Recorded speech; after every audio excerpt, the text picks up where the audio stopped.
Hi everybody, this is Agnes from Sediment, and today let's react and taste top 10 wines from Wine Spectator's top 100 list. Yes, I know I might be a little late to the party, as some wine YouTubers have already reacted to Wine Spectator's top 10 wines of 2023. However, I wanted to source some of the wines and discuss them while tasting. I mean, when we actually open the bottle, this is when the real fun starts. So today, I will be tasting 6 of the top 10 wines, including the top 3. As I mentioned in the previous video where I shared my top 10 wines from Wine Spectator's top 100, I typically pay closer attention to other wine publications. However, to my knowledge, they don't have the ability to clear the shelves so quickly with their gold and platinum medals. When the Wine Spectator's top 10 wines were revealed, I tried to source them for this video. Surprisingly, just few hours after the reveal, some of the top 10 wines were not available anymore in the local wine shops or online. Consequently, I couldn't get hold of a few, and this trend continues throughout the top 100. Just recently, Palos Cavino confirmed that their Barolo, 78th place in this year's list, is already sold out. Imagine the impact such recognition has on brand. What power it holds. Therefore, let's jump into the crowd and talk a bit more about the Wine Spectator's top 10 wines while also tasting some of them. Shall we? Wine number 10. Greivaki Marlborough Valley Sauvignon Blanc Vintage 2022. Greivaki, along with Dog Point and Cloudy Bay, are considered top wineries representing fine wine style from Marlborough Valley and New Zealand. And let's taste their wine. By the way, when I was preparing for this tasting, I realized that there's only one white wine at the top 10, and I think that is slightly wrong. On the nose, this actually represents its origin. It says it is coming from Marlborough Valley, so this is extra point for sure. I mean, but the nose is not as overt or as tropical as you sometimes would expect from New Zealand Sauvignon Blanc wines. It does show these freshly cut grass notes, nettle, some green peas I usually associate with Marlborough Valley Sauvignon Blanc. But it is also slightly floral and zesty minerality to it, as well as fresh citrus, lime, lemon zest. So nose-wise, it is a quite pleasant wine. Let's taste it. So on the palate, this wine offers more than maybe majority of Marlborough Valley Sauvignon Blancs you would get in the supermarket shelves. So there's a bit weight in the mid palate. There's a bit heavier fruit, rounder fruit as well. It is not as crunchy or crisp or reductive in style, and I think it has also been aged on the lees a little bit, so it adds also that extra depth and extra layer to the wine. So I think it is very nice wine and definitely unique wine style. And to be completely honest, Marlborough Valley Sauvignon Blanc still is one of the most important wine categories in the world, and it is only logical for some wine to receive the high recognition from these wine magazines and wine publications. So I am overall very happy about this wine. The only issue, and it is not related with this specific wine, is that there must be more white wines in top 10. My previous video was about my top 10 wines and my 3 disappointments, and I think I missed this one. So my disappointment number 4 would be why only one white wine in top 10. I will also do my scoring of these wines. It is important to understand that I am not scoring them against each other in this case, but rather where they stand in their own region or their quality. And I score my wines in 10-point scale, and if you want to understand more about it, I will do a short description in the description below. I will score it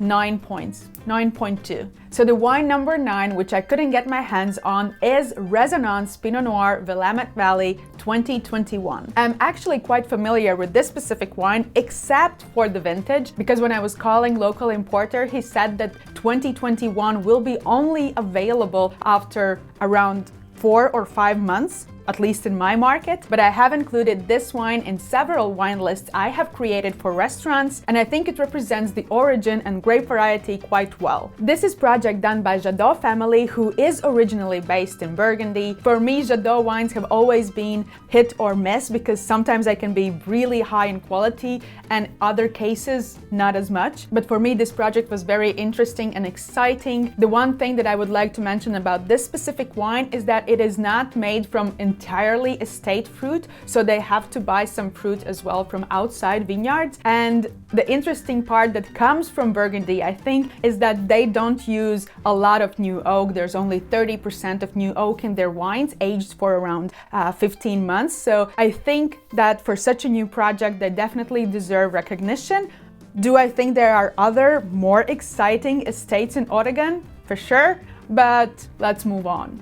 The wine number 8 I actually have, so it is Chateau Pichon Baron Vintage 2020 from Pauillac. This is from the famous Medoc appellation, second growth, and to be honest, I like this wine quite a lot. It is a very historic and very beautiful estate. Whoever gets to travel to Bordeaux should definitely visit this one. It is a castle and it looks slightly bit similar to those you can find in Loire Valley, but nevertheless very beautiful, very picturesque. And very important thing, it is actually very closely located to Chateau Latour, actually just across the street. Therefore, one should not be worried about the quality of their terroir. Shall we taste it?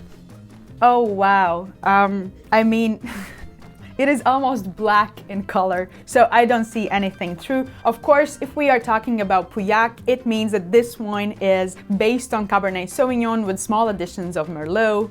The nose actually beautifully represents the grape variety. It is Cabernet based and it just says so, exactly. But it is not a punch in your face, it is a bit calmed down. The fruit is not overly extracted or overly ripe. It is actually crunchy blackberries, blueberries, cassis. And it also has some floral notes to it, which I don't always find in Cabernet Sauvignon wines. Let's taste it. Wow, the acidity, the structure. For those of you who have watched my channel for a while now, you probably know that I am not the biggest advocate of aging wines. I think you should enjoy the wine while it's, still with a lot of fruit. But this wine screams age me. It screams I have potential. It has so much to offer, but it really needs some time. So Bordeaux will be one of those small exceptions, at least for me. Even though, I wouldn't mind to drink this wine as well today or tonight, with some nice dinner. But acidity is really high and refreshing. I like that style. I like the tannin. There is a lot of tannin, but it is chalky, it is finely grained and very well done, like nicely done. I would say masterfully done tannin. And it is all wrapped in this crunchy fruit. It is very elegant wine. And I mean, it also speaks of its vintage. 2020 vintage was according to wine critics, marvelous, even legendary vintage. And it only makes sense that we should take this wine or several boxes of this wine and put it in the cellars. I mean, it will age marvelously, give it just extra 5 years and it will be already there. Not that it cannot age longer. Points? 9.8. I really like this wine. I always like Pichon Baron and I think this is a beautiful vintage. So 9.8 for me. Definitely, so worth the spot. Maybe even higher? So wine number 7. So this is Marchese Antinori Chianti Classico Riserva 2020 vintage, and I have been incredibly lucky because I recently was visiting Antinori estate in Chianti Classico and I got to taste this wine, and I remember I put quite high marks for it already. And I also included in my top 10, which I actually got some hate because people like to hate large wineries, but the quality is really there. And what I think is really interesting and worth to mention in this specific case is that fruit is sourced from Tinanello estate. And we all know Tinanello, which is highly regarded and really loved super Tuscan estate. So let's taste it. Yeah, the last time when I was tasting this wine, I remember I noted that the Cabernet Franc edition adds extra layer of aroma that you not necessarily can always find in Chianti Classico wines. And to be honest, I don't mind it here. I think it marries well because there can be some wine lovers, and I call them wine purists, that would love to have 100% Sangiovese, which is okay. I love 100% Sangiovese as well, but I think the beauty in wine lies within the different shapes it can take. So let's taste it. It is complete contrast of the previous wine, Pichon Baron, which was big and structured and kind of this full-bodied wine style. And this afterwards almost seems like, you know, a delicate ballerina or something, but I don't think it is the case. It's just contrasting these wines next to each other. It seems that way. It is also higher in acidity and crunchy fruit. I still like the flavor that is added by the Cabernet Franc in this specific case. The Chianti Classico style, you know, with this medium body and fresh cherries, raspberries, crunchy sour cherries, still shines through. I think that critics at Wine Spectator quite enjoy the Sangiovese grape variety. This is why it has been so well represented in the top 100 list altogether. I think this wine deserves its place. I mean, it definitely ticks all the boxes. It has the quality. It definitely, because it is Antinori, it will definitely be available in the majority of the markets everywhere, not only specifically, you know, in some unique spots. There is excitement for sure. And what else was it? Value? I mean, for sure, for Riserva level,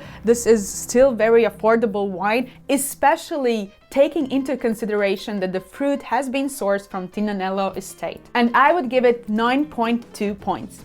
Wine number 6, Don Vineyards Cabernet Sauvignon Howell Mountain Vintage 2019. This specific winery and wine has already achieved cult status. They are considered legendary. For me though, they are a bit controversial because of their use of different winemaking techniques that are not necessarily always highly regarded. But I mean, you know, they make the wine and it is highly concentrated, it is tannic, it is big and bold. They are small winery with only around 14 hectares on their wine, and all of their wine is made from their own estate vineyards.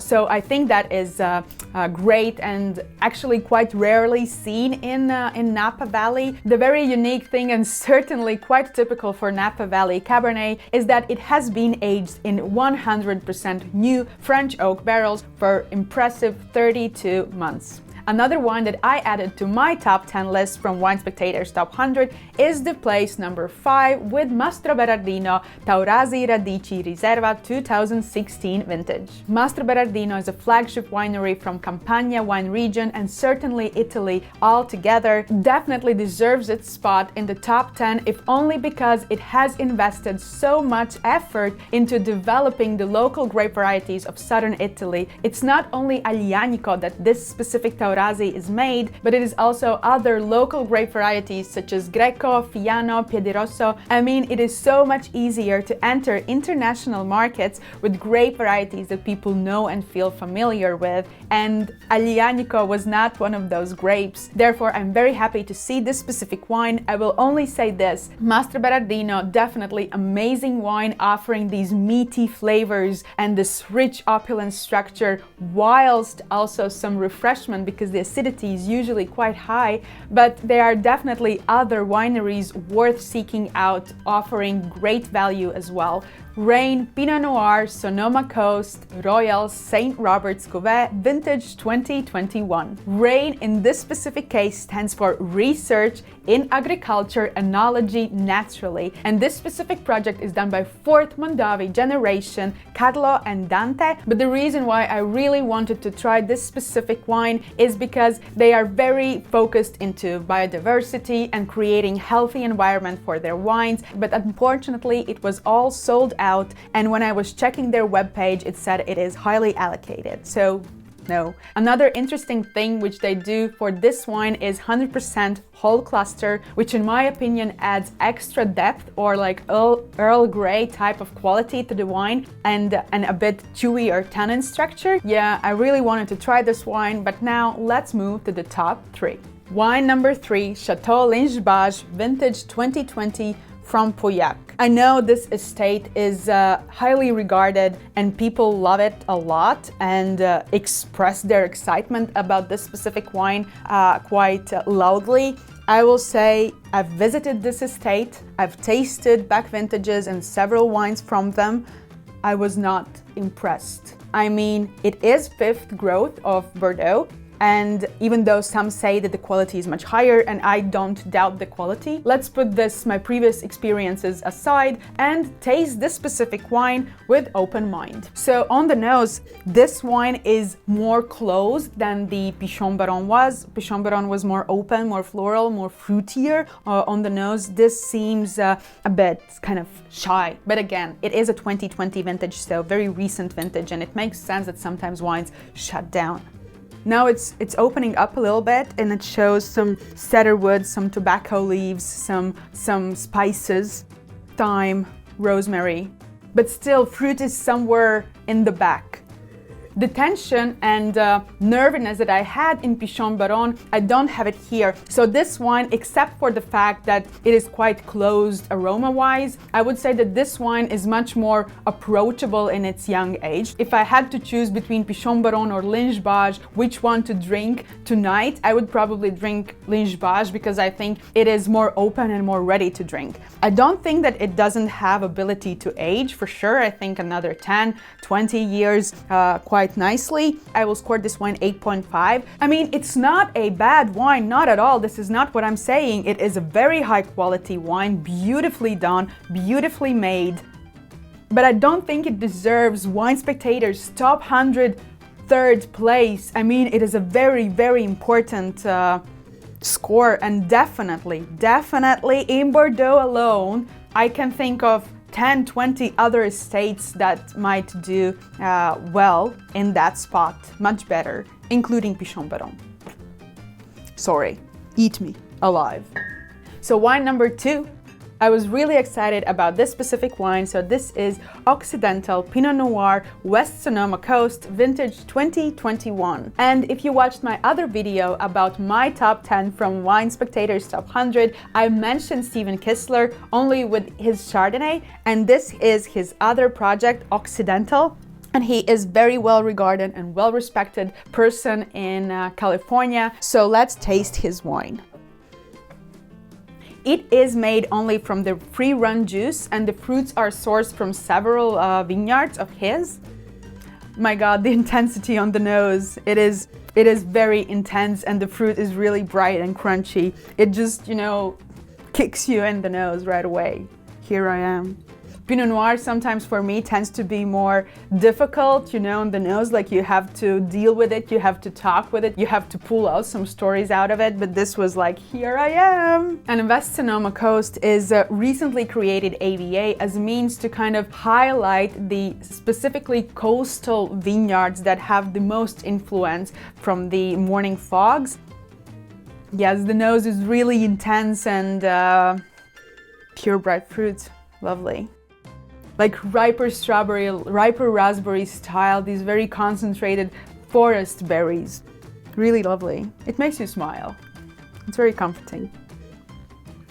And it's absolutely beautiful, fresh, really ripe fruit driven on the palate. Lovely and refreshing, lively acidity. I like this wine a lot. I think it represents the Sonoma Coast style Pinot Noir beautifully. The other producer that I really enjoy from this area is Litorai, and I think the intensity of fruit, the delicacy, the finesse on the palate just, translates beautifully. So yeah, I think it's a great wine, and yeah, why not? Definitely deserves the spot. I mean, it's a second place, beautiful wine. I will give it 9.5. I would be very happy to enjoy this bottle of wine at home, which I will, and I think it is one of the most important reasons when you are scoring or, tasting wines, to ask yourself, is this wine enjoyable? Do I want to have a second glass? And I do, yeah.